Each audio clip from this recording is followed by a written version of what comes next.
But I'm delighted that other people are interested in it. And in terms of the new people who are running for office, Keiko Fujimori, whose father is in prison, for being corrupt and for killing people, state assassinations and things. She is in favor of class because class started under her father. So the one good thing about her is that she's in favor of class, but she's not high in the polls. We'll have to see. It's very difficult, like she's on one side and a lot of people hate her, and on the other side is the communist socialist who a lot of people hate, but he has all of the support of the poor, which is most of the country, because he wants to finally, change the economic model, which is only favoring the wealthy, and help the poor, which is good. I don't know. It seems like he would support class. We'll have to see. Well, Guzman said that he was in favor of supporting the poor too, and that's when Klaus came in. Guzman, you mean? Yeah. Oh, you mean Abel Guzman? Yeah. Right. Who's in prison? Who's still locked up in jail, I believe.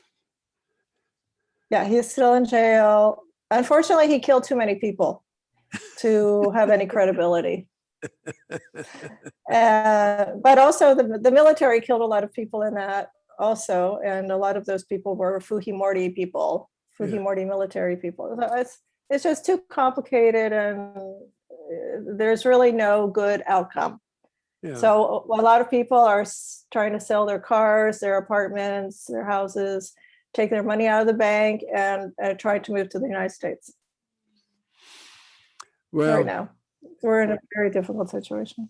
Yeah, and so many countries of the world are also poised on tremendous imbalance as well. It's a larger thing, but I just wanted you to know, Laura, that Rosie's here and sitting at the table. She just came up from El Salvador yesterday, but she was she can attest that the class case study has been sort of at the top of the enthusiasm list in the course this term. Yeah. Oh, fantastic. Yeah, great. Hi, Rosie. Hi, Naomi. I see your face there too. And it's Shirzai's coming in. Yeah, Shirzai is logged in from Stockholm. Oh.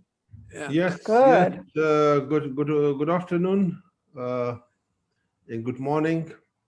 Yes, I'm in Stockholm and hope that everyone is fine. We are fine, and I Hello, hope you're Shirzai. Good to see you. Thank you very much. Good to see you too.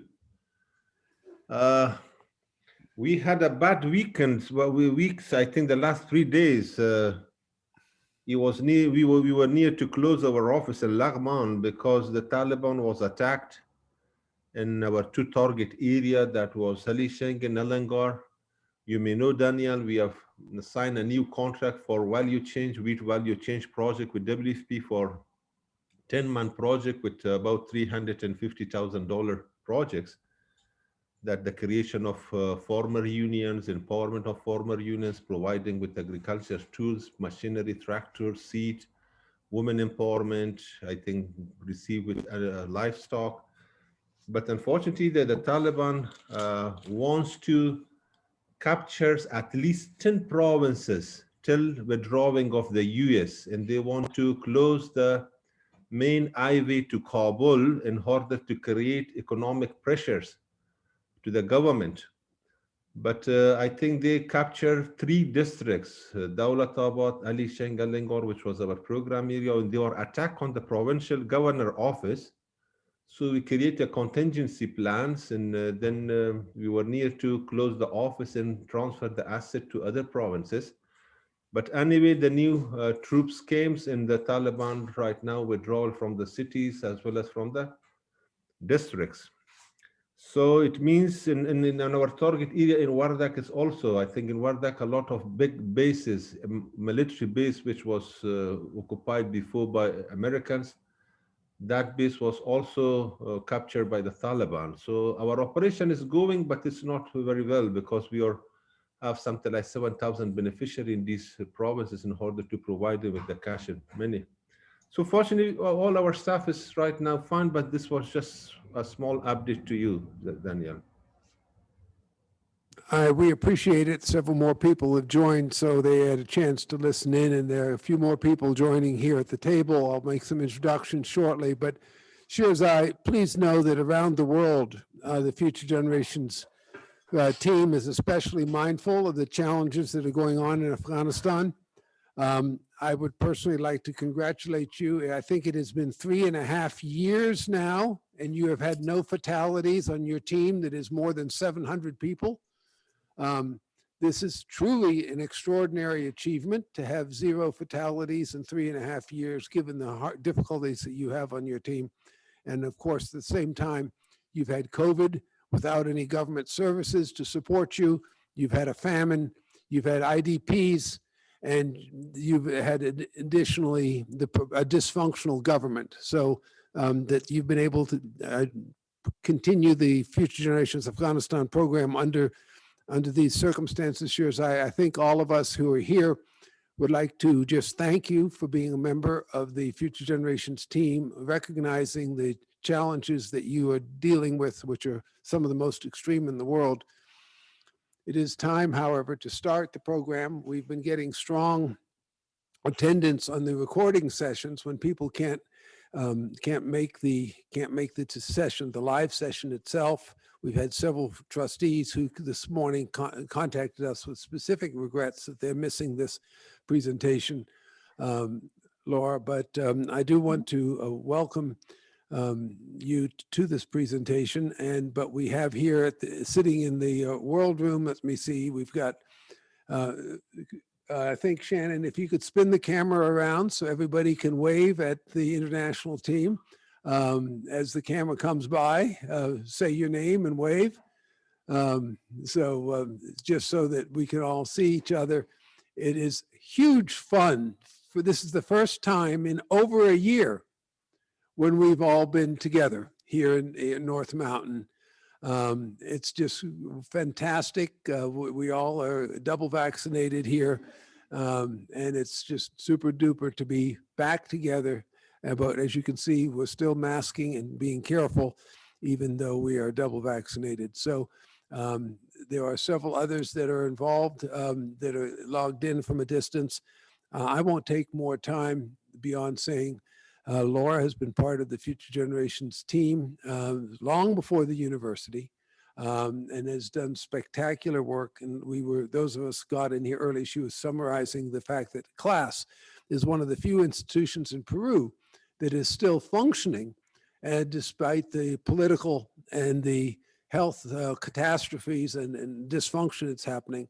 Laura, thank you now for a quarter century almost that you've been engaged with this project.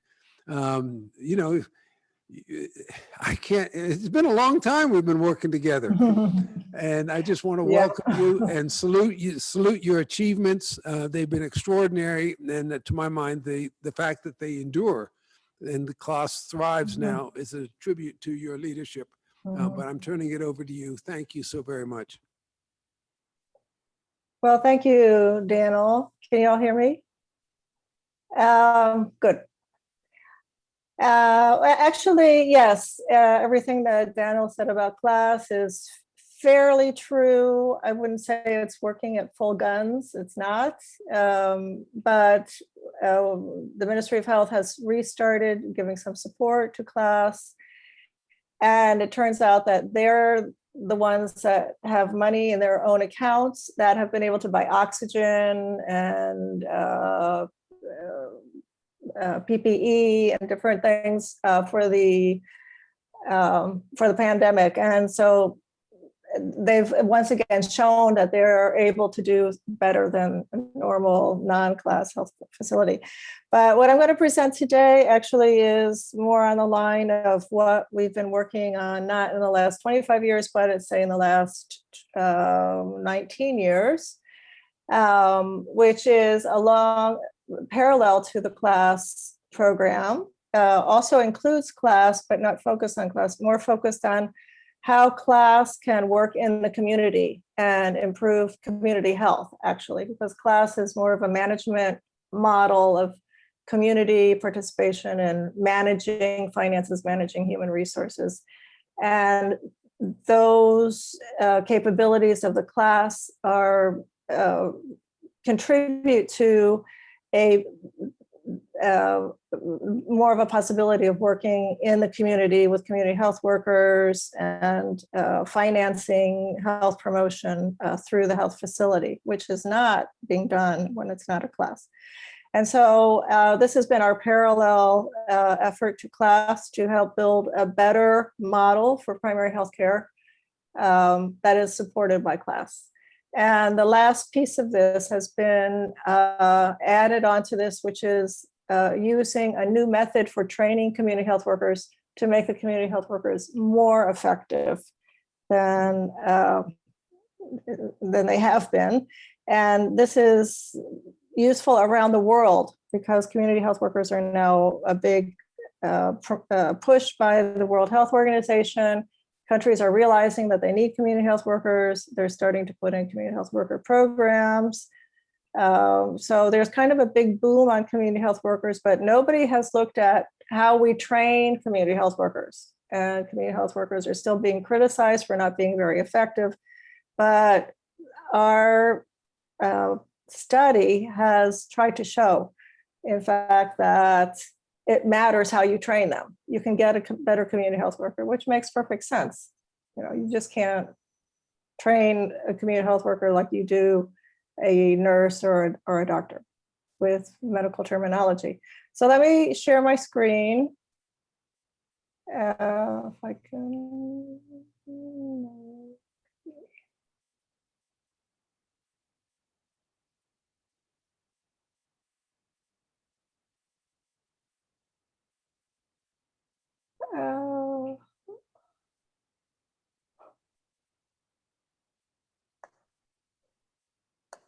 I know for me, it's all, you push that share screen button, you put that little Yes, and then green all of a sudden share you screen can't button.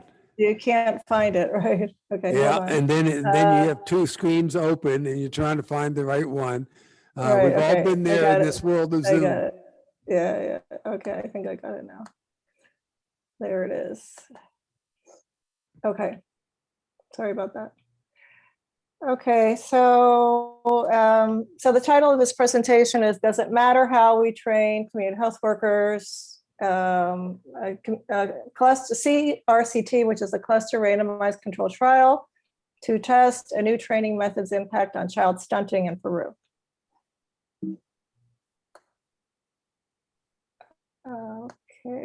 Okay. The main message is that community health worker training based on mothers' memories of childbearing experiences, which they're sharing, that's why we call it sharing histories, has better results than conventional training methods for community health workers, even though they're sort of cutting edge participatory training methods, which are being promoted. Just participating is not enough. You know, they need to remember their own memories and share those.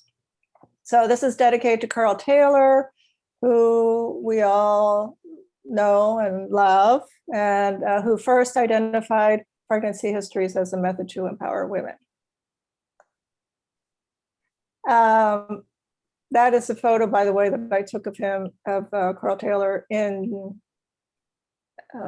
India. Training method for sharing histories is based on the assumption that empowerment is a key for improving mothers' capacity building and health behavior change. And this is in the literature. Mothers need to have more agency. They need to be more empowered in order to change their behavior. And so the background on this was that it was originally discovered in Afghanistan by Carl Taylor and Dr. Shukriya, and there was a field trial, then it was used in India. Then we brought that method to Peru and adapted it in a pilot randomized controlled trial in 28 indigenous Indian communities. And then we tested it in a larger trial with 230 communities in Huánuco, which is what I'm going to be presenting today. So the basic idea here is goes like this. First of all, the community health worker shares the stories of her own pregnancy or of her childbirth or of her newborn, depending on what the topic is for the day. Okay, each of them shares their stories of each one of their pregnancies. Community health worker loses the fear of expressing herself. Many are very shy. Community health workers improves her self-esteem because people are really interested in what she's saying, and then she's empowered. Then she goes home and she's motivated to improve her own health care because she's learned new things and she's now empowered. And she helps her daughter, because the community health worker is a little older. She probably has a grandchild. She helped her daughter with her grandchild, with new behaviors, or with her neighbor. And the community health worker is then more able to share practices and is more convincing with other women. So the idea of being more convincing with other women is a very important aspect of the effectiveness of the community health worker. And there are underlying theories and empirical research, which I spent several months combing the literature to try to find any previous research that could explain why this works, because it was found empirically in Afghanistan, but there was no theoretical underpinning. So in order to present this to the scientific community, you have to have theoretical underpinning. So I found two areas of research. One is narrative communication for health education, which is based on types of stories that you tell to educate people.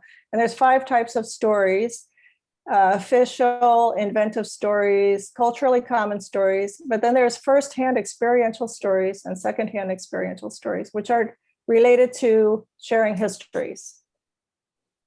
And it's best when the narrator is from the same cultural background. That's also been found in studies of narrative communication. And so, of course, the community health workers from the same villages that their women are. And the other large area is research is autobiographical memories, which is a whole area of research in developmental psychology, which goes back 30 years and is not even looked at in the public health by public health people.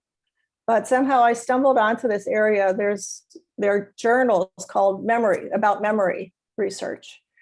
And there they include experiential stories is the one part of narrative communication that is related to autobiographical memories. And by the way, this autobiographical memories has never been applied to education. Okay, there's 3 functions of memories that have been found, and 2 are related to community health worker training. One is a social function, which is by women telling stories to each other. They increase their bonding and trust. So it's very much relational.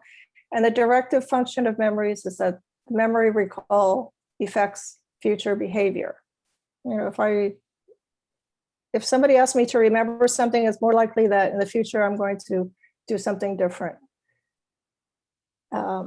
And then there's also the third area is neurological research, which is quite exciting, where they found that brain neurons that are detected that hold memories in the brain, when you add new information to those neurons, they're actually physically consolidated. You can actually see that, physical consolidation of those neurons, those memory neurons. So that's the most exciting thing. And those researchers recommended, the von Kesteren and all, that this finding holds promise for the field of education. And in fact, that's what we're using it for education. Okay, so there's a theory of change for the effect of sharing histories on women's empowerment. Everyone wants to have theories of change now, and maybe I won't go too much into this, but the idea is that community health workers share their experiences in the first 1,000 days from conception to 2 years and on these different topics. And there are sources of memory. There's first-hand memories and second-hand memories. First-hand is what I say, and the second-hand memory is what I hear from one of my community health workers in my peer group. And then there's types of memories, which are negative memories and positive memories. Negative memories being more important to recall because those are more likely to create an emotional reaction and have more of a change of future behavior than positive memories, because those are closure.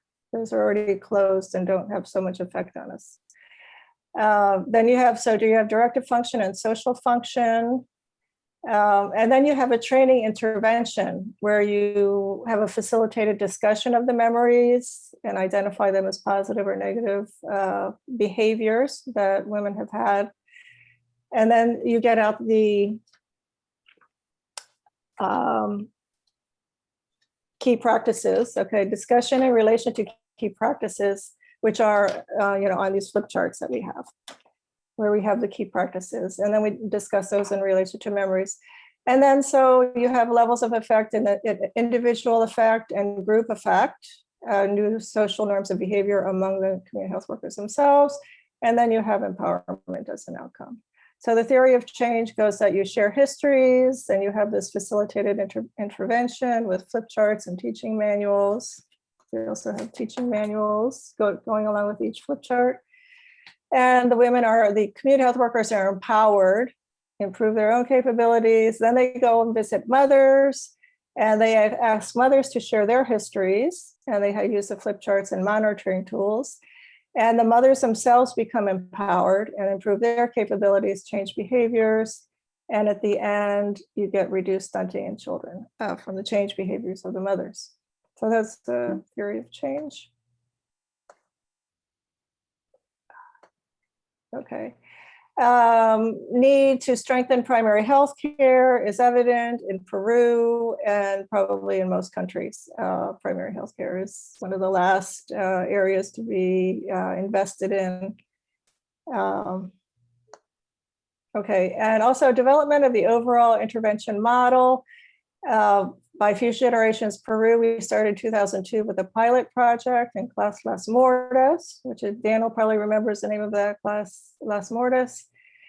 And we had one health facility with 19 communities, and it was financed by private philanthropy. Then we got a USAID project, and we expanded it in Cusco, working with 28 primary healthcare facilities and 500 community health workers for over 4 years.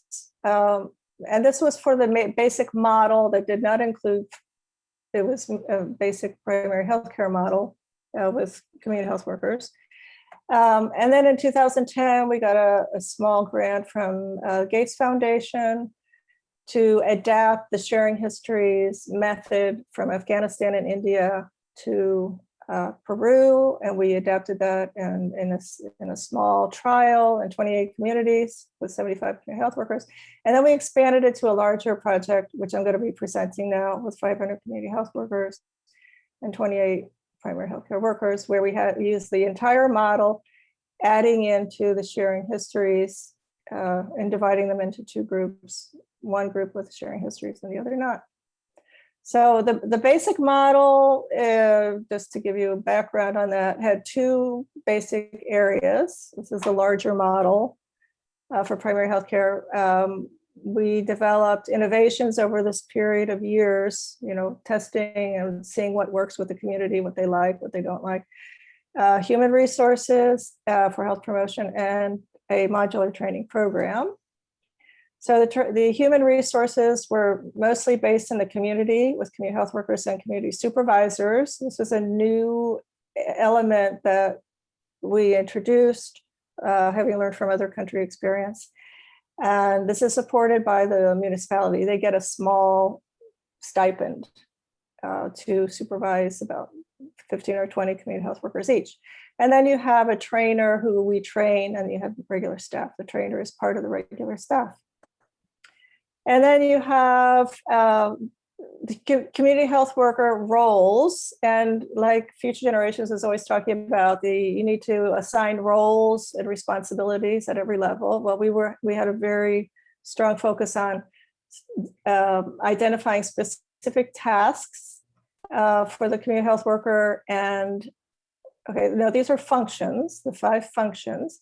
Then each function has specific tasks, and each task has specific instruments to use, because of course community health workers can't generally hold a lot of information in their head, and so they need paper, they need things to look at to remind them what they need to teach the mother and what they need to monitor and evaluate. So the human resources were community supervisors, where you have, so this was a very key element. Community supervisors are community health workers themselves who have 5 or more years of experience, and they're selected in a special process, like as if they're being hired, and they receive a pay for product stipend from the district municipality, which we were able to get. So this is, everything that we did in this project had to be sustainable. And so getting their pay, getting the districts to agree to pay the stipend is, clearly sustainable. And I think even till now, the districts are still paying the stipend on these community supervisors. And so each community supervisor, the CS, is in charge of 15 to 20 female community health workers. And they're the essential link between the primary healthcare facility and the community, because we found over all of the years that health personnel working in primary healthcare facilities don't like to go out to the community. They just won't go out because there's too much work and they don't have any incentive really to go out to the community. So the community supervisors are essential. Then you have the primary healthcare staff as trainers, who we trained in use of the manuals, and there's 1 or 2 in each facility. They don't need to go out to the community. Everybody comes in to see them, the community health workers, once a month to get their training, along with their community supervisors. They get trained together. And you have these health personnel are accredited or recognized by the government health system. It would be best if they got some extra pay for doing this function of training community health workers, but so far we don't have that. And then you have the modular training program, which has 4 components, and I'll go through each one of these. So first of all, you have flip charts, which are used in the community and in the health services. There are 7 flip charts about each major topic: pregnancy, birth and postpartum, newborn, breastfeeding, infant growth and nutrition, diarrhea, and pneumonia. So each one of these flip charts has 10 to 15 pages and pictures that are discussed. And in the back of each one, there's questions, a main message, and questions to discuss with the community health worker or with the mother. So the flip charts are quite important because they're first used to train the community health workers. They each get their whole set of and these are, oops, where are we? Yeah. They're made so that they could be sitting on a table, okay? And then you flip out, and then the mother sees this and the community health worker sees that. First, we train the community health workers to use them, and then the community health workers take that and use the same material to teach the mothers. So they're culturally suitable with the pictures, the drawings. And then you have trainer manuals that go along with each one of the flip charts. You have a trainer manual. So it guides the primary healthcare staff, because they're not educators. Primary, nurses and doctors and midwives, they don't generally know how to teach. And so the training manuals are very specific in how to run each training session. And I think you all have a setup there that you can look at if you want to. And it uses participatory adult methods, and it incorporates sharing histories as a teaching method. Then you have instruments and formats, which include, altogether, there are about 11 or 12 formats. Especially important are the pictorial checklists for community health worker home visits to monitor mothers when they're pregnant and postpartum, to monitor newborns in the first month, and to monitor children 0 to 23 months. And then there's a number of others, including one of these is local planning processes with communities, which you'll recognize as being the community work plan of Future Generations, is one of our one of the formats that we use. And then everything is in pictorial checklists, mainly checklists. So the one for child 0 to 3 months looks like this, 0 to 23 months, so that the community health worker, it's all based on pictures, so that when the mother, one mother would have one sheet. Okay, so it has the name of the mother. So every time the community health worker goes to visit a mother, they get out the same sheet and they see if the mother is practicing all of these. And it depends on how old the child is. If the child's 1 month to 5 months, or this is for newborns, 1 month to 5 months, 6 months to 11 months, 1 year to 2 years, and then danger signs to look for. So there's specific behaviors that are looked for at each point. And then they check to see if they're practicing, and if they're not practicing, then they teach the mother, educate the mother on that topic. And then we have the educational methods, which is the sharing history, which we've already gone through. So here's one short presentation on methodology and results of our test for how to see if sharing histories works better than any other method for teaching community health workers. And this is where we are. Huánuco is in the middle of the country. It's sort of on the eastern slope of the Andes, looking out into the Amazon jungle, in 3 districts over here, which are in this area. Okay, I want to show you this. This area, this is a river. See where my pointer is? This is a river. And as you see, these are long. So the entryway, the road goes along the river. And there's a large town, medium-sized town near the river for each of these districts. And then the district goes all the way up into the mountains on each one of these. So you have some that are close by, and then you go way out. And these are very isolated. You can go up to 8 hours away to get to some of these villages in some of these districts. So we compare the 2 training methods. Basically, versus the experimental group and the control group. Here, the community health worker would share memories of experiences with each child. And in this group, the standard method, you would just ask questions to the community health worker what they know. It's like, okay, tell me, what are the danger signs in pregnancy? And they would go, and they would say if they knew any or not. And then if they didn't know them, then they would get taught. Here, they were sharing memories of with each child. Did they have complications or not complications? And they would talk about those. And then you would discuss cultural beliefs and practices. Here, no discussion of cultural beliefs and practices. And then you would look on the picture cards, which are the flip charts, to look at key behaviors in the context of shared memories. And over here, you would just look at the picture cards, because they use the same flip charts. Here. Here you would have, other parts of the training, and every time you would be sharing histories and referring back to the mother's experiences. And in the standard participatory method, there would be no reference to their own experiences. So the methodology for this was a cluster randomized controlled trial. What is a cluster? A cluster is one primary healthcare facility and all of the communities around it. And so that's called a catchment area. That would be one cluster. And so in the universe for our study, we had 22 primary healthcare facilities and their respective 230 communities.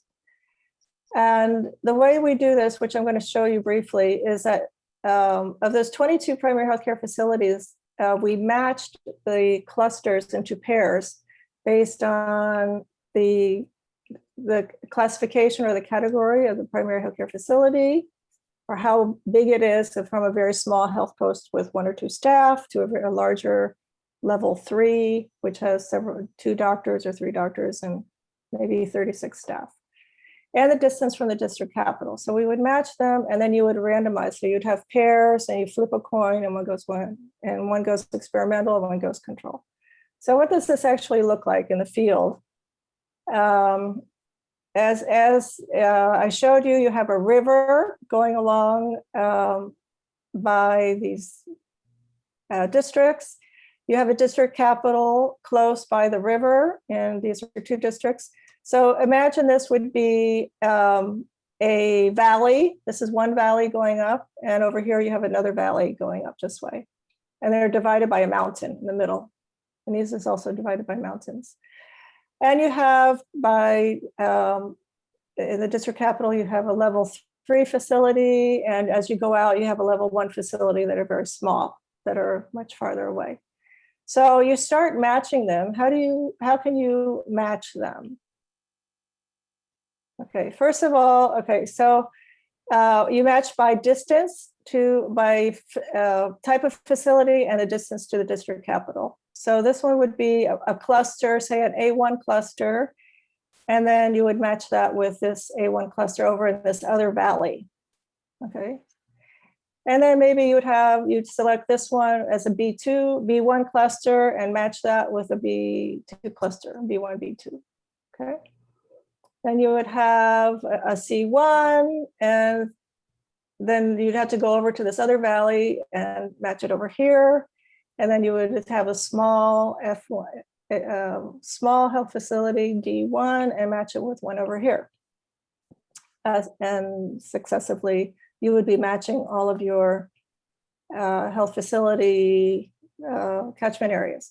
So you take cluster A1 and cluster A2 together, and you flip a coin. And if you get tails, say tails came up. So cluster A1 would be experimental group, and cluster A2 would be your control group. So from all your matched clusters, you flip a coin, and one goes tails is experiment, heads is control, tails is experimental, or whatever you decide at the beginning how to run it. And so at the end, what you come up with is the district capitals would always be, one would be experimental, one would be control. So the red would be experimental, the red would be control. And so then you have experimental and control distributed around different places. Okay. So in practice, when we set up the training, we just have a list of all of the red, all the experimental facilities, and we invite them all in, and they're in one group for training. And then you have all the blue groups, the control groups, and they also get invited in, but they're in a whole different training group for the trainers. So the trainers are the important ones. Okay? So the trainers, you have some trainers trained in one method, and the other trainers trained with the other method of training. Okay. Then you have a triple blind. The study was triple blinded, meaning that nobody knew that there was a study going on. Nobody knew, not the participants in the study, the health workers, community health workers, the trainers. The program implementers didn't know either. The Ministry of Health didn't even know that we were doing the study, and the people who were doing the surveys to evaluate at the end didn't know either. We didn't tell anybody that we were doing the study. Okay, and so we had, this is how many people we had in each group, experimental and control group.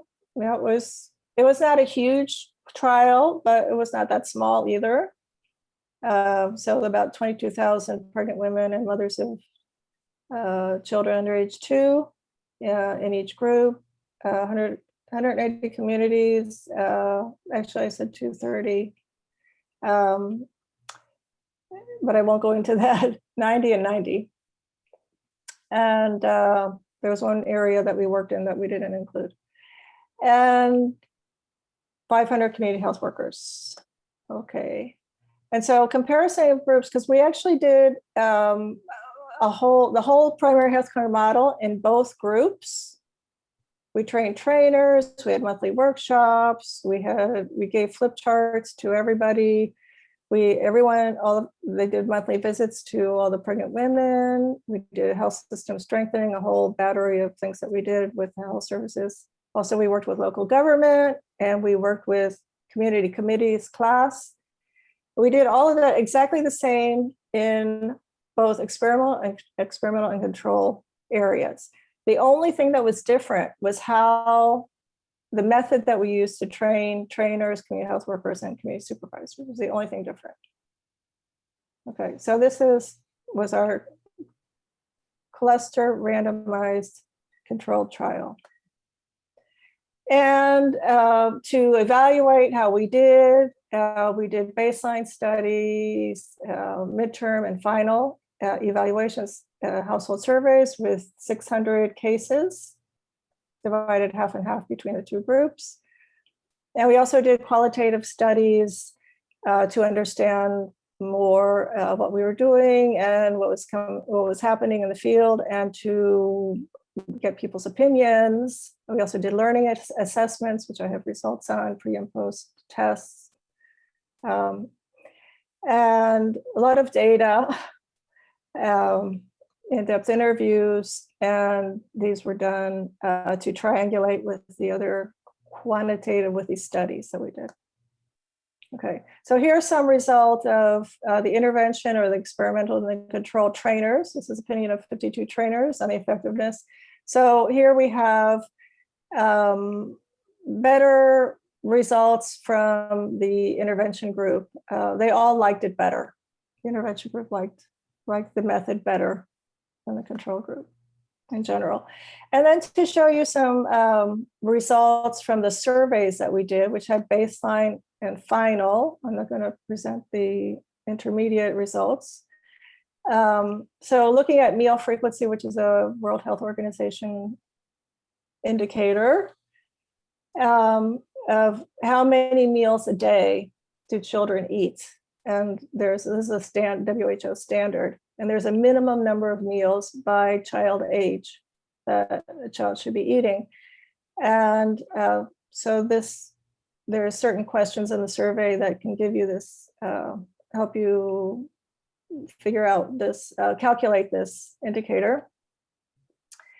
And we found that at the beginning, at the baseline,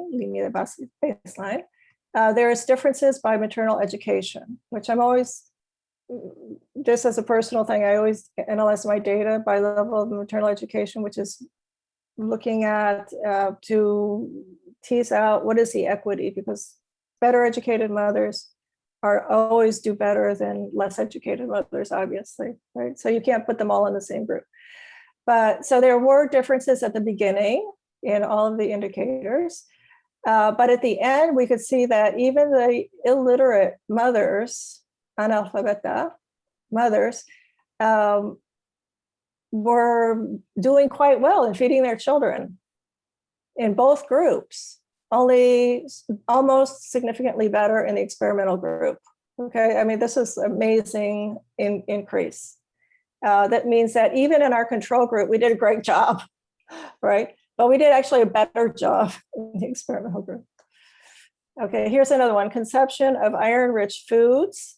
And these are questions in a 24-hour recall for the mothers about what foods did they give to your child in the 24-hour period previous to the interview. And so also amazing increases, differences at the beginning, amazing increases in all groups, we close the gap, close the knowledge gap between mothers. Exclusive breastfeeding, the control group started better, but there was actually a very significant improvement in the experimental group. Actually, the baseline, the experimental group at baseline was worse off than the control group. There were more less educated mothers in the experimental group. So we had more of a challenge to get better results in the experimental group. So looking at knowledge of danger signs, here's a group having a meeting with their community supervisor and their small group of community health workers. And this is a card that we gave to all mothers with the danger signs that they learned from the community health worker. Every mother in the whole project area got one of these. So they had in their house a list of danger signs during pregnancy, during childbirth, after childbirth, and in newborns, so that everyone in their family could learn that. So we actually had in both groups an amazing increase in the percent of mothers who spontaneously could say how many, 2 or more danger signs of pregnancy in both groups. Also, 2 or more spontaneous report of 2 or more danger signs in the newborn. Also an amazing increase, very low here. This is more the general, what you see in the population, but with our community health worker training, really improved. So jumping right to the main outcome measure, which was stunting. Stunting is low height for age. So children who are very short by how old they are, okay, according to an international standard using z-scores. And there's -0 z-score is the exact average, is 0. And then you could either be above the average or below the average. So if you're -2 z-scores, like you're way below average, you're more than like the 10th percentile. So here we have at baseline that the experimental control groups were almost the same. And at the end, at midterm, this group, the experimental group, had fantastic results at midterm and came up a little bit here because at this point, this is when the government cut off. This is my hypothesis, which is proven by the study, is that the government cut off a national feeding program for children from 6 months to 3 years. And so that's why you had this increase, because they know everyone was getting food supplements before here. Even here, they were all getting food supplements.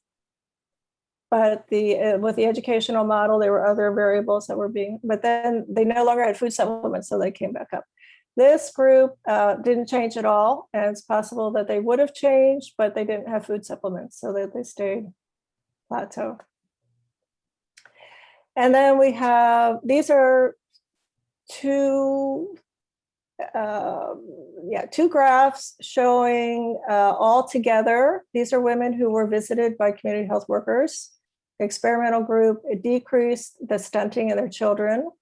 These are the children of the mothers that were stunted by community health workers who were trained with sharing histories. This is the sharing histories group. And this is the non-sharing histories group. This is community health workers that were trained normally. And then over here we have this same data, but divided out by literacy of the mother. So you can see here that the illiterate mothers had extremely high stunting, and they even got worse at the end, even in the experimental group. This is where we cut off the food supplements to those mothers. And it's very difficult these are the very poorest mothers. And obviously there's things other than community health worker education that is causing stunting in their children. Stunting is a very complex phenomenon related to poverty, related to type of housing, how much exposure to infection, how much food, the quality of the food that you get. Very difficult to change here. But in these mothers who are literate, which could be even first grade or second grade, as long as they could read, they were in this group here. Okay, if you could read, you were in this group. Here, extremely important decrease in stunting in these mothers. Okay, so we proved our point here. We did some we had to do some very fancy statistical analyses using very modern methods of statistics that are being used now, especially for cluster randomized controlled trials, because there are statistical issues involved in using clusters that you don't have when you have a normal randomized sample. And anybody who's interested in talking about those, maybe we can have another seminar to discuss those, or maybe in the question and answer, I could go into more detail.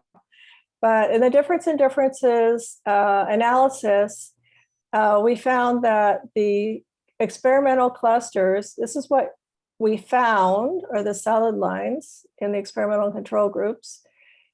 And these are averages for each cluster. So in one cluster, you get an average of stunting. So you're actually only using, say if you have 18 clusters, you're only using 9 data points. You have 9 data points here and 9 data points here. So you have a big confidence interval. But the difference in differences means that if the controls were like this, this is the way the experimental group should also be. Okay, that's what you would expect. You would expect these to be the same, only in parallel. But in fact, we saw this. So the difference between this point and this point is +1. So the experimental group did 1 full z-score better in stunting than the experimental group, than the control group.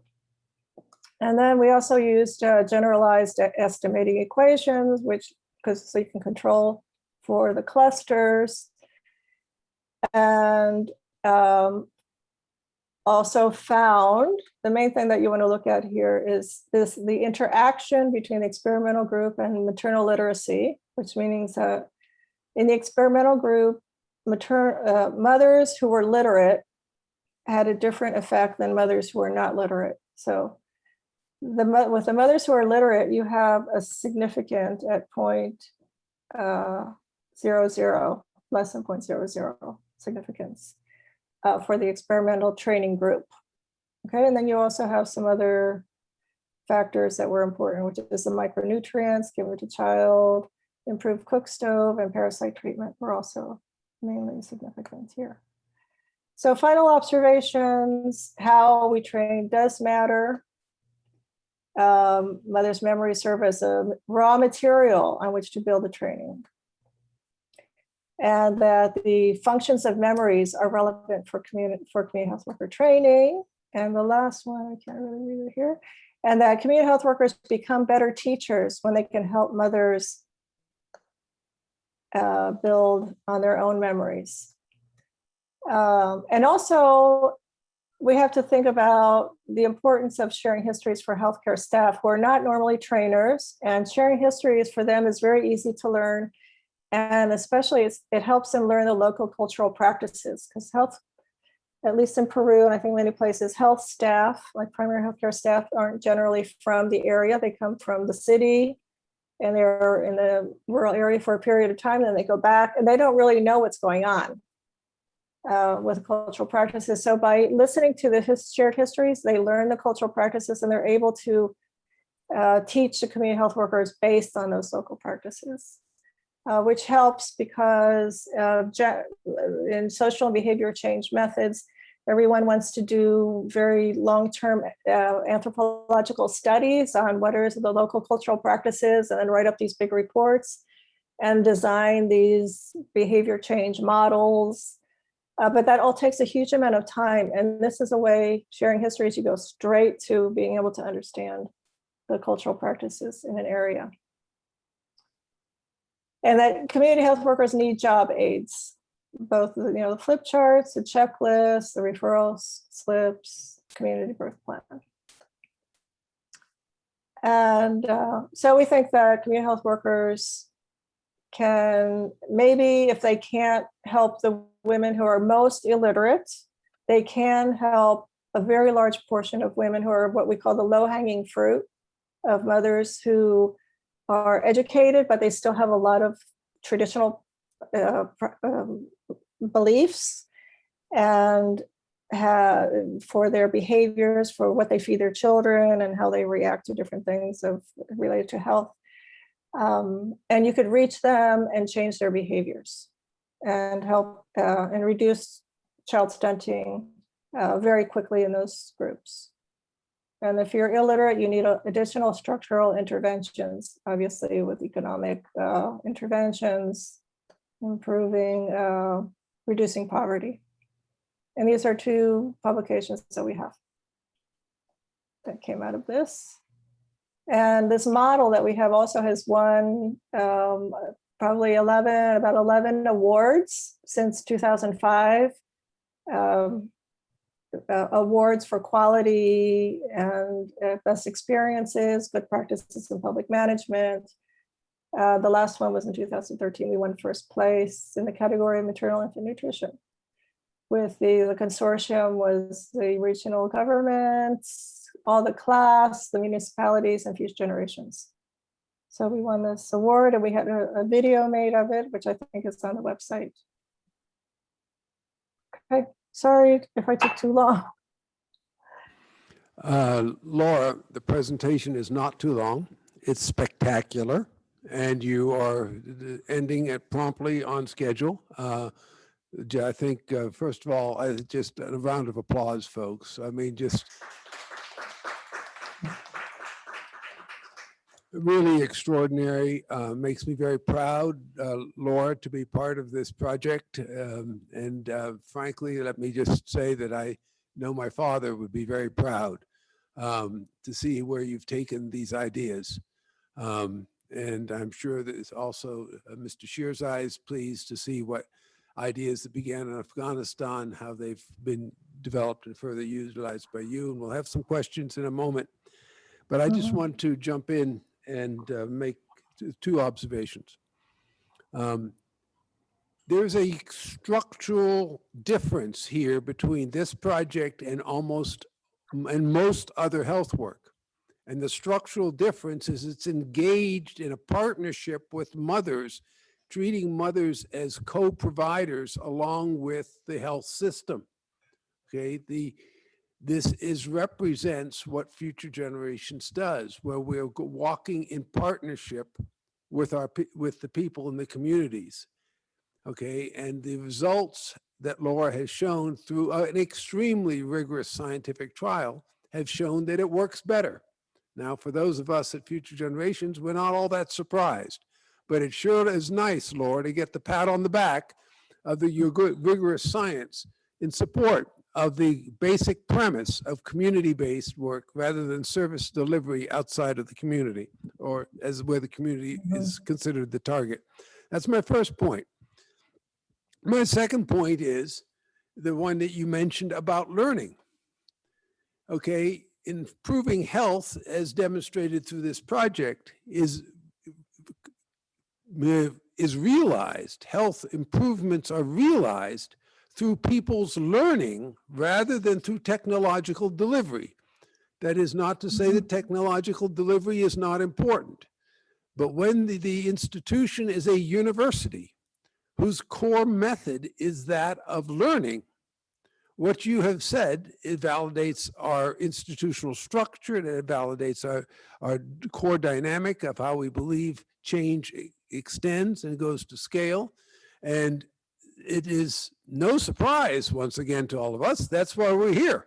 That's what we believe. But you have provided substance that we've also seen happen in conservation. We've seen happening in peace building, of how central learning is. So, Laura, I just want to say thank you. Thank you from my position. And I also want to speak in words of my father, whose legacy you are continuing. And I know he would be deeply moved. And so I will first turn it to people on the screen who've called in. Shirzai, I'm sure you're proud from what's happened from Afghanistan. Harry, from speaking from the board side. Annie, Dan, anybody else on the screen who's calling from a distance. Some of us will have to leave in about 10, 15 minutes, but first to those on the screen. Thank you very much, Daniels, and congratulations to Dr. Laura.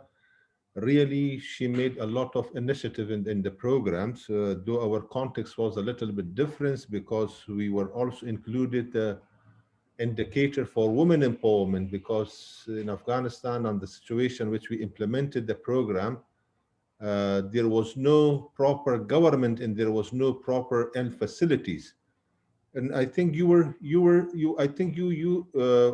implemented the program with the very nice beauties, and the beauty was was something that was left for us from the Dr. Cora. That was the seed skill.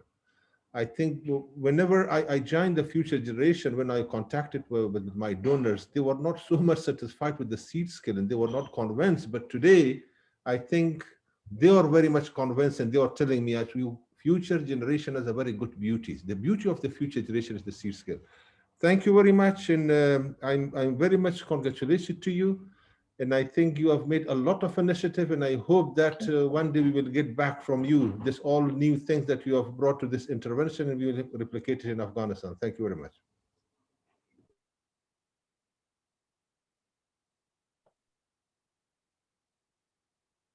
Thank you, Shirzai.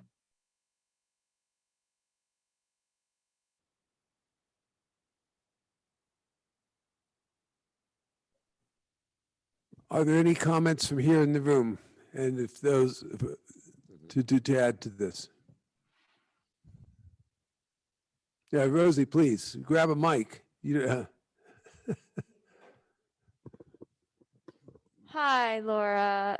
Thanks so much. This was a fabulous presentation. Obviously, I've seen and read a lot of the work, and just illustrating the impact as you did today was the most impressive I've seen thus far. And I just want to make sure that I'm clear, because the results are incredible, and especially because you were testing such a minor part of it. So the main variable was just whether or not the community health workers were allowed to comment and sort of add their own experiences to the content. And then everyone regardless in the control or experimental group still used the same training materials. That's correct? Yes. Wow. So Yeah. I just want to make sure I understood that. And I almost wish now, we could see, and maybe this already exists, what the difference would be for community health workers also in Peru who are being trained, without the excellent materials that I know you and the team put together. So thanks a lot. It's really impressive stuff. Thanks, Rosie. Yeah, I could respond a little bit to that. The sharing history is not just a small thing. It's a very important part of the training. The whole initial part of the training is, and for every session and every topic that they discuss, it's not looking at the material. It's talking to each other, and everyone is saying what they did, what they experienced, so if the topic is pregnancy, how each one of their pregnancies went.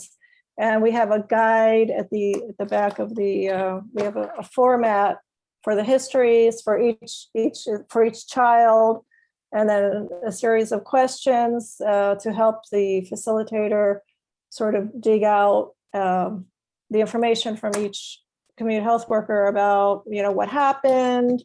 Did you have any problems? If you had a problem, what did you do? How did you feel? Where did you go? What happened? What did you do next? Did they resolve it? Did they not resolve it? Where did you go second? And so, and a lot of, or why did you do that? Why did you go there? And so in these formats is where a lot of the cultural practices are sort of noted down. And so there's actually like a whole process of the sharing histories part where, from based on this information and all the cultural things that are written out for each community health worker, it goes on a big sheet on the wall. And then each of the cultural practices is discussed in turn. If it's could be dangerous, if it's not dangerous, or if it's beneficial. So actually, And then only after all of that has been discussed, do they take out the flip charts and start discussing what should be done in each one of these cases. And so, yes, so sharing histories actually is key, it's a very important part. And it's never done in your standard participatory training. And by sharing histories, what you're saying is you're localizing it to the women's that local community base of knowledge, because otherwise the curriculum, which is described in the flip charts, is an external curriculum. It's good science, and everybody is getting the good science. And this core experimental difference here is you're localizing the knowledge and you are also providing the good science. You're creating two-way. Any other comments or questions people would like to bring forward?